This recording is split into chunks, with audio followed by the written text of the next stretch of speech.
Oh man, oh man, oh man. Beautiful folks, what is up and how are you doing? This is unfortunately still your favorite struggling R&B producer, Valentine the Plug, and I am once again back with another batch of videos in which we are going to be cooking up the smoothest of R&Bs. At this point, y'all know how it goes, but if you're new, let me just introduce you to the routine.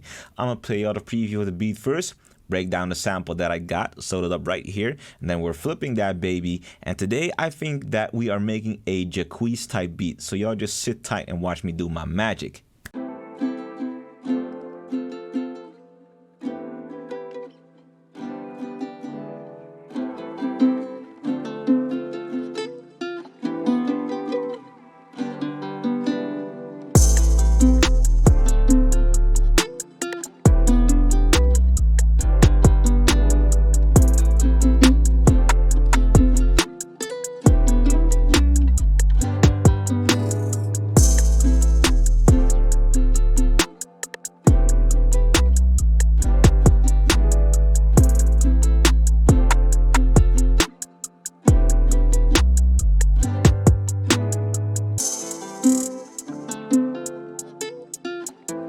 Now, if you listen to Jacquees' sound, you'll notice that the neo-soul elements are very much present in his songs, but that's not to say that he isn't diverse. I mean, the guy has an amazing few records out there. The guy also has an amazing few covers out there, so he's definitely shown some versatility.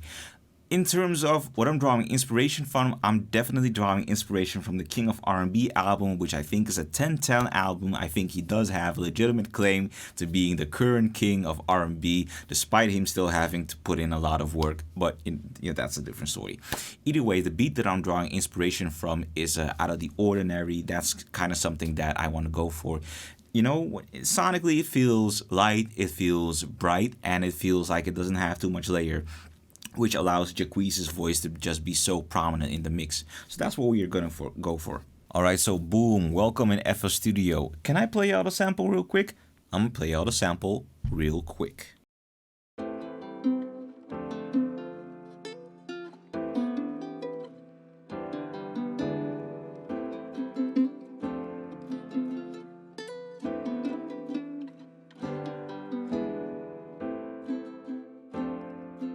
Alright, so here we are. Let me introduce to you my chord progression in the tempo of 135 BPM, written in the key of, you're not gonna believe it, C fucking major is this beautiful chord progression. Now let me break it down for y'all. And I'm not throwing shade at C major or anything, because I love my minor and my major keys equally, but you know, trap producers have a preference, which is a lot of the times minor, because it sounds sad and emotional and stuff like that. And well, C major is just the most vanilla of keys, but I actually made it fucking work. Alright, so let's take a look at this chord progression, right? I'm starting off with an A minor 7 chord. That goes into an inverted D minor 7 chord with a G and an F in the bass. Now that transitions into an A minor 7 chord again. So I'm repeating that chord, you know, gives it a little bit of, you know, a point you can recognize it in. That then goes into an into a G major chord with an E in the bass and a doubled root note as well, and that then lands on this E dominant 7 chord. So that's basically my chord progression. Nothing too, you know, intricate actually. Alright, so two things happen in the meantime. I've been picking up the slack on my guitar practice, and I caught myself an acoustic guitar, and wow, in terms of timbre, it's really a game changer. So I decided to bust out the acoustic guitar for a lot of the loops that you're going to be hearing in the coming videos. So here I'm playing that A minor 7 chord, and then I transition into this D minor 7 chord, but I add a hammer on. And I keep doing that throughout the entire sample, and that hammer on is such an important part of Souse. And this is why I keep telling y'all, if you really want the full guitar experience in your beats, please start learning guitar, y'all, because these VSTs, you know, in spite of all their good intentions and their engines, they will not be able to replicate the sound of an acoustic live guitar. Feel me? First thing that I'm gonna do, which I think is important, is go back to the piano pattern and hit that Alt S for the strum effect. You know, not every piano player is able to hit every key of every chord simultaneously the entire time. So you're gonna have some, you gotta account for that. And strum is a great cosmetic effect. So you perform that by selecting your piano roll pattern, hitting Alt S for the strum, and then you can just adjust it to your liking, which is what I'm gonna be doing.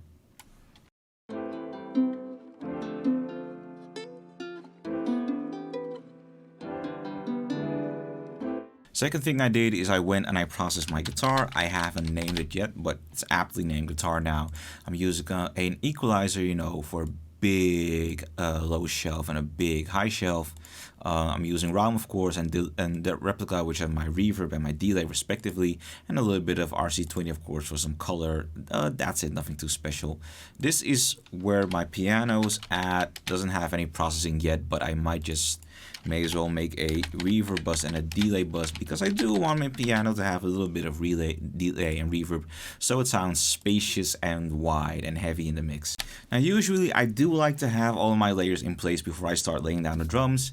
Right now I'm feeling like I really want some drums. I've been playing with a drum groove in my head all day after making this sample, so we're going to lay that baby down, and I think it's going to be simple, efficient, but also fire. So just follow me.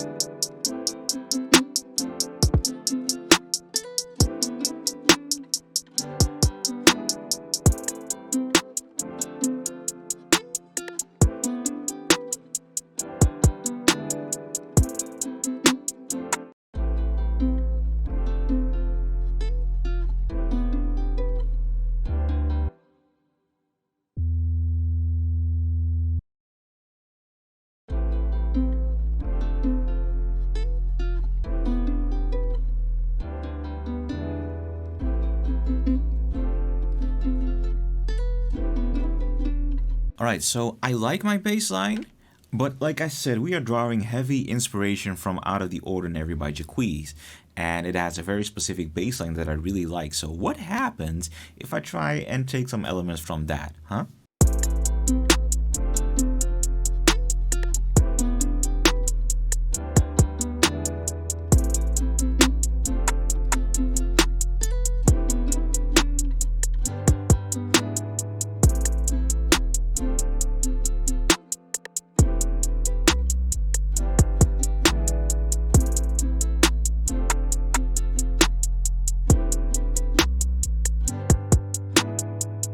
So that drum groove is practically complete, and as you can see, I also added a second hi-hat pattern here, which kind of sounds like this.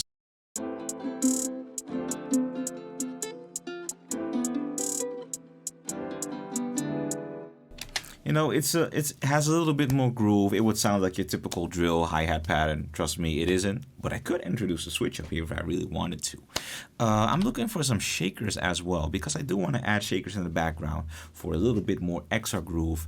Or I could go for a percussion loop. I'm going to have to figure out what I really want though.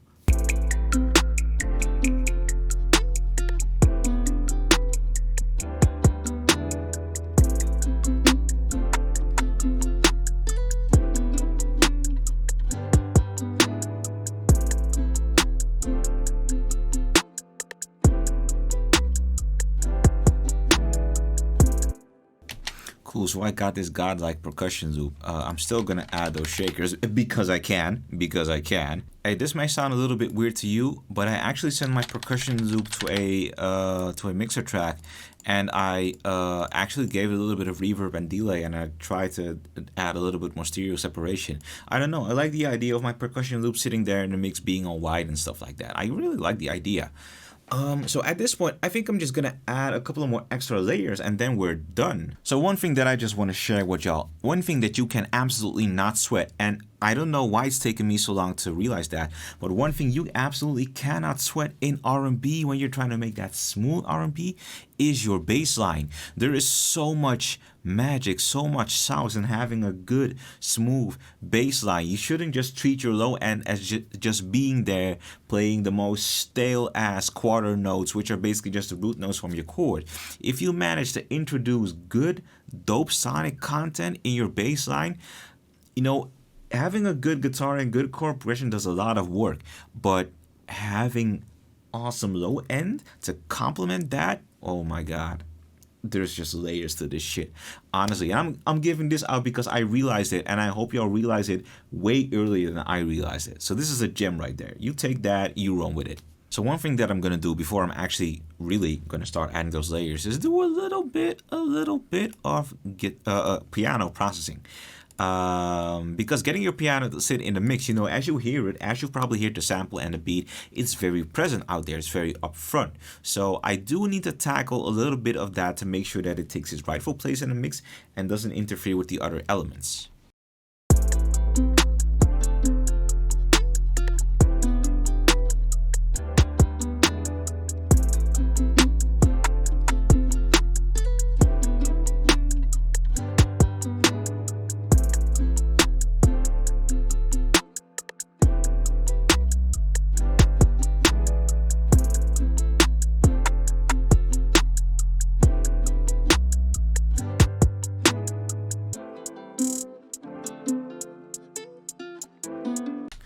So for this beat, I made a very conscious decision to go into Hooked, because which is an arcade kit, and the reason is actually because I really want that overproduced poppy kind of sound, and I feel that is very prominent in Hooked, which is also why I don't use them too much, because if you want to make a certain kind of R&B, you know, they kind of fall flat. They're really pop oriented, or at least that's my honest opinion. I'm not knocking them because I still use them, but a lot of pop oriented stuff.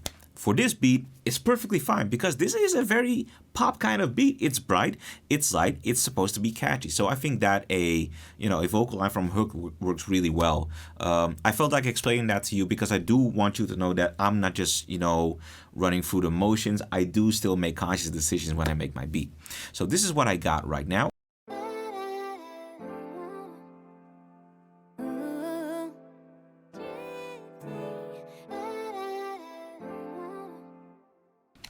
And what I did is I actually ran it through a preset, a vocal chain that I use for vocal samples. I've got my UID auto-tune. I set it to C major, so no problems there. I have a fast retune speed. I don't need humanize because the auto-tune is there just as an aesthetic.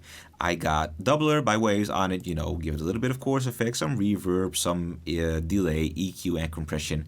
And now it sounds like this.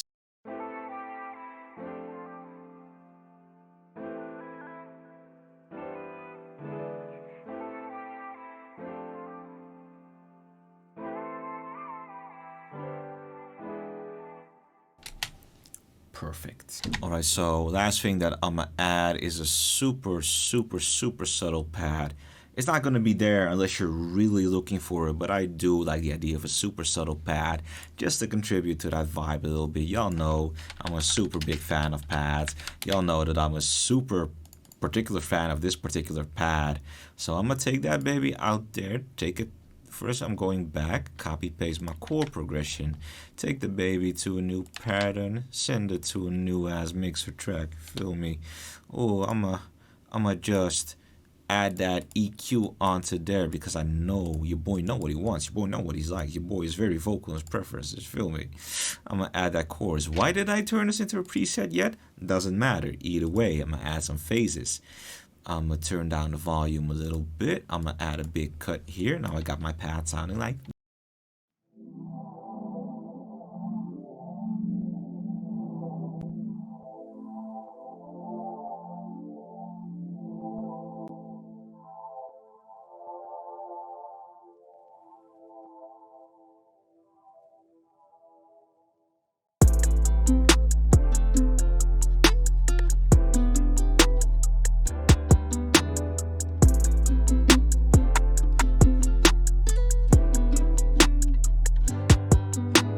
And usually, this is the part where I add shaper box to the pad, right? And I usually set my gated effect at that pumping effect, I usually got it real subtle. Now I want it to be super apparent since the pad is not taking center stage in any form. So I don't mind if it's super obvious. All right, and there you have it, beautiful people. We got ourselves a smooth R&B beat, you feel me? And I definitely hope that y'all enjoyed watching the video. I definitely hope that this was either educational, informational, or either entertaining to you. And I hope to see y'all back in the next video because, you know, with this recent batch of loops, there's so much fire that I want to show y'all for real though. Thank y'all for tuning in as always. And thank you for your comments and your likes and your shares as always. I'm going to see y'all in the next. Y'all be easy. Peace.